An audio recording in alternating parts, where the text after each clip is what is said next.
इन दोनों में अंतर कैसे निकालते हैं? इन दोनों का गुणा करके और 100 से भाग दे दिया करो तो अंतर आ गया। तो अंतर 2% का है जिसकी वैल्यू 144 दे रखी है, तो 1% का अंतर कितना आ गया? 72। और 100% को क्रय मूल्य क्या MRP कहेंगे ना यहाँ पर, तो आंसर कितना आ गया?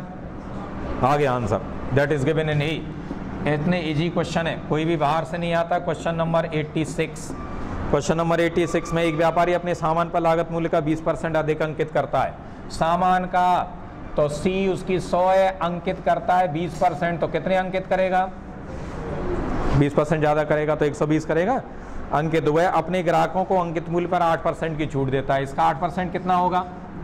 8% की छूट देता है तो 12 अट्ठे 96, 9.6 की छूट देगा।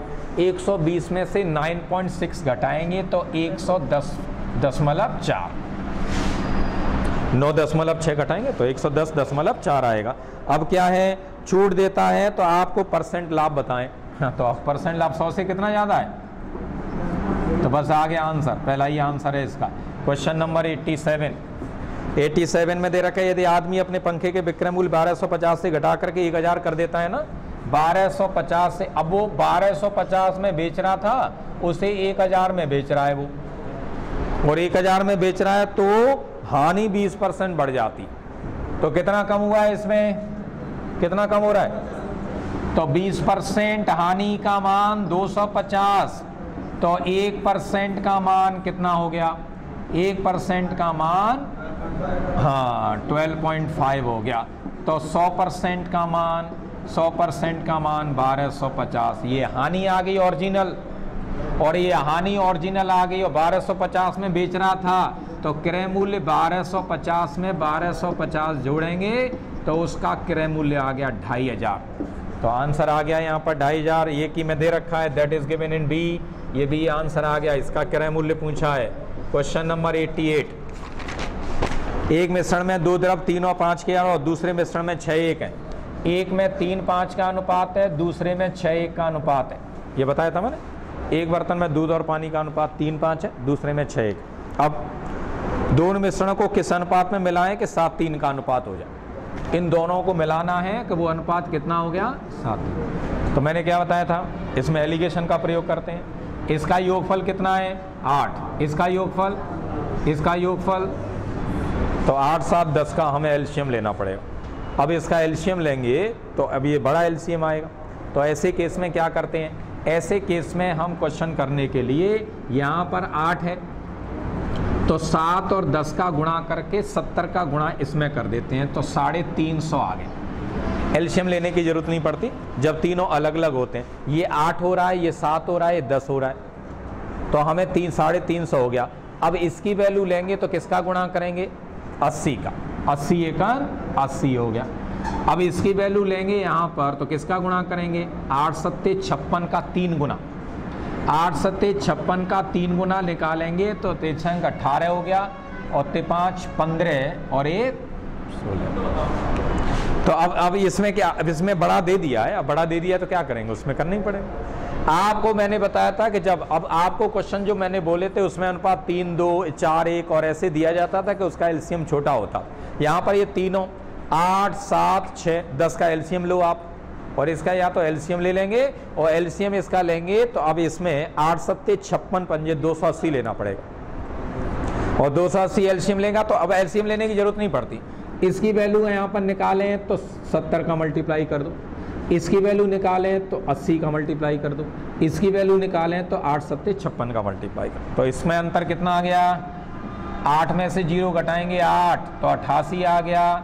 इसका अंतर कितना आ गया? 0 में से 8 गए तो 2 बचा, 4 में से 6 गए तो 8 बचा, और यहाँ पर तो आंसर आ गया 44 और 91। ये आंसर दे रखा है एक ही में, बी। ये बी आंसर दे रखा है, तो पता लग गया। कैलकुलेशन को सिंप्लीफाई करने के लिए तरीका यही है कि एलसीएम भी ना लेना पड़े और काम चल भी जाए, है ना, तभी तो कंपटीशन की खास बात, काम चल जाए और एलसीएम ना लेना पड़े। तो इसको ऐसे ही करना पड़ेगा। एक बर्तन में 20 लीटर एसिड है, उसमें से 4 लीटर एसिड निकाल कर उसके स्थान पर उतनी मात्रा में पानी डाल दिया। तो ऐसे प्रश्न बताए थे, निकाल करके उतना ही पानी मिला दिया। यह प्रक्रिया फिर की गई, फिर निकाल के फिर डाल दिया जाए, है ना। तो इसमें क्या है तो बर्तन में बचे एसिड की मात्रा और प्रारंभ में भरे एसिड की मात्रा का अनुपात बताएं। तो इसके लिए मैंने एक फॉर्मूला बताया था, R बराबर I 1 minus x upon I की पावर n का मतलब प्रक्रिया कितनी बार की गई। तो ये एसिड की मात्रा और ये प्रारंभिक मात्रा, तो इसी के बीच में अनुपात पूछा है। तो अनुपात के लिए ऐसा कर देते हैं, कितना निकालने हैं एक बार में 4, और मात्रा कितनी है 20, तो 4/20। और प्रक्रिया कितनी बार है 4 एकन 4, 4 पंजे 20, 5 में से घटाओ 4, और 4/5 का वर्ग करेंगे तो कितना आएगा। तो आंसर कितना आ गया 16 25। एक ही आंसर दे रखा है बी में, तो आंसर इसका बी हो गया। काम खत्म, ज़्यादा कठिनाई नहीं होती है। क्वेश्चन नंबर 90, क्वेश्चन नंबर 90 की हम बात करेंगे। तो इसमें ये दे रखा है कि 90 वाला जो क्वेश्चन, नेक्स्ट 90 दे रखा है 1170 की राशि को ABC में ABC के बीच गलती से 1/2, 1/3 और 1/4 के स्थान पर 2, 3, 4 में बांट दिया और 2, 3, 4 के अनुपात में वितरित की गई, तो किसे सर्वाधिक और कितना लाभ मिलेगा। किसे सर्वाधिक और कितना लाभ मिलेगा। यदि 1/2, 1/3, 1/4 में बांटना था और बांट दिया 2, 3, 4 में, और 2, 3, 4 में बांट दिया तो 1170 रुपए को। अब 1100, 2, 3, 5 और 4 9, 9 का भाग 1170 में देंगे तो 1170 में 130 आ गया, और 130 का करेंगे तो अब एक का मान इसमें पूछा गया है किससे सर्वाधिक। वैसे इसमें क्या होता था, इसमें रेशियो निकालें तो मैंने बताया था ना कि यहाँ पर जो 3 लिखा होता है इसका एलसीएम लेते हैं, 2 का भाग देंगे तो 6 बार, 3 का भाग देंगे 12 में तो 4 बार, और 4 का भाग देंगे तो 3 बार, और 4 का भाग देंगे तो 3 बार। तो अब बांटना तो ऐसे में था, बांट दिया वैसे। तो अब इसमें देखेंगे, और इसमें देखेंगे तो यहाँ पर 6 और 4 10 और 3 13, 1170 रुपए को बांटना है।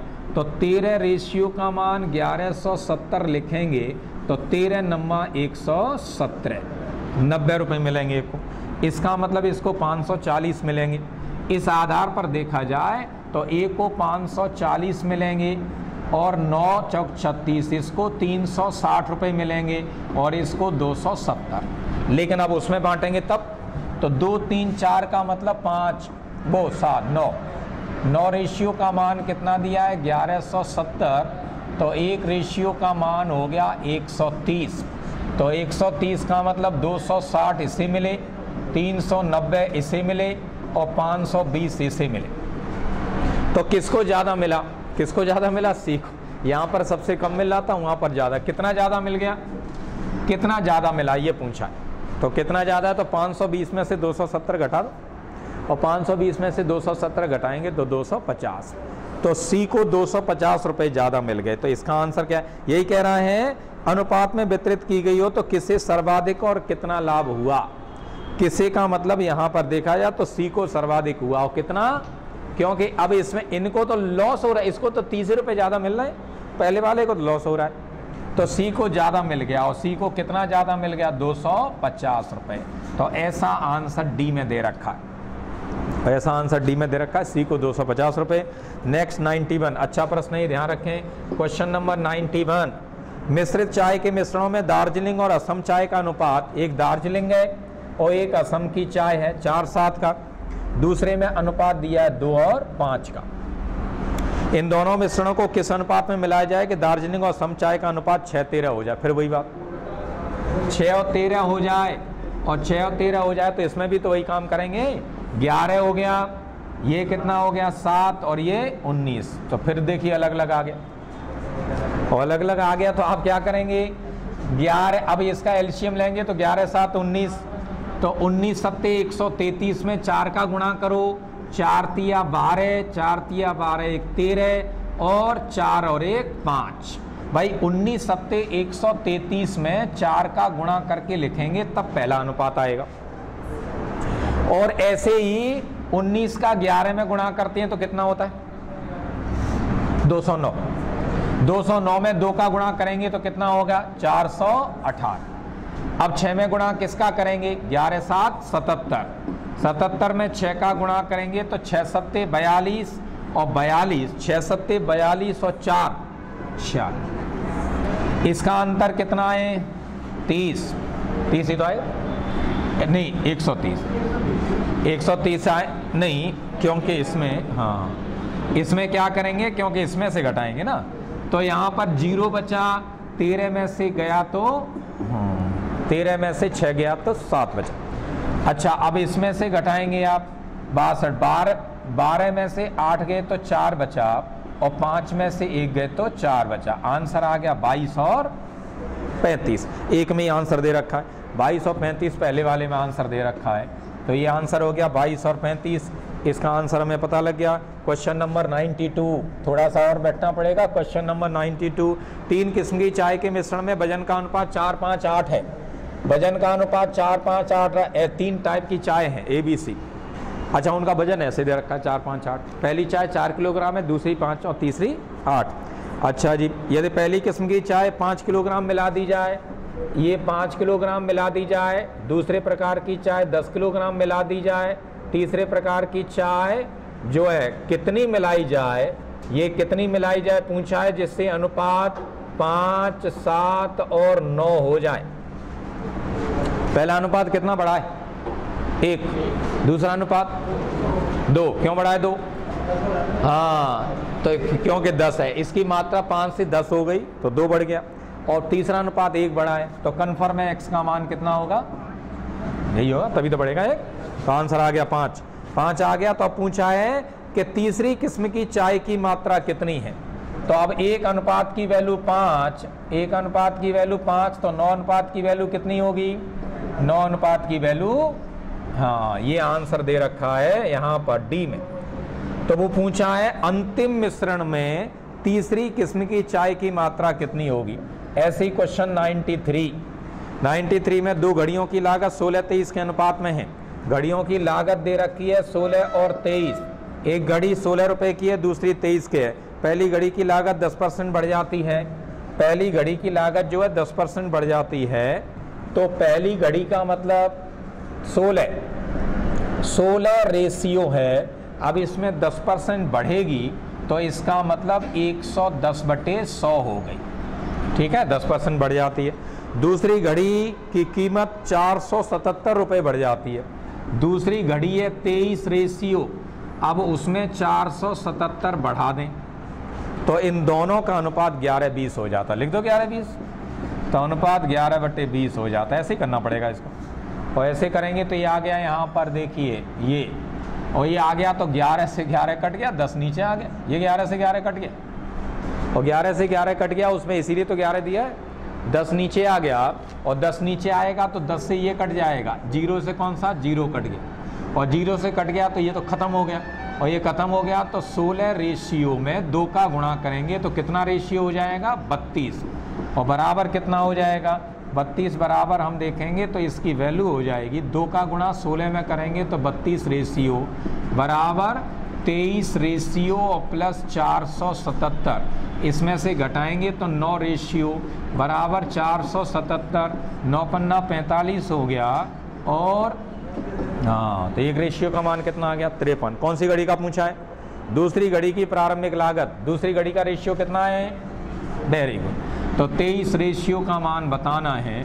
23 थी 69, 23 पंजे 115 और 115 और 6 121, तो 121 आ गया यहाँ पर।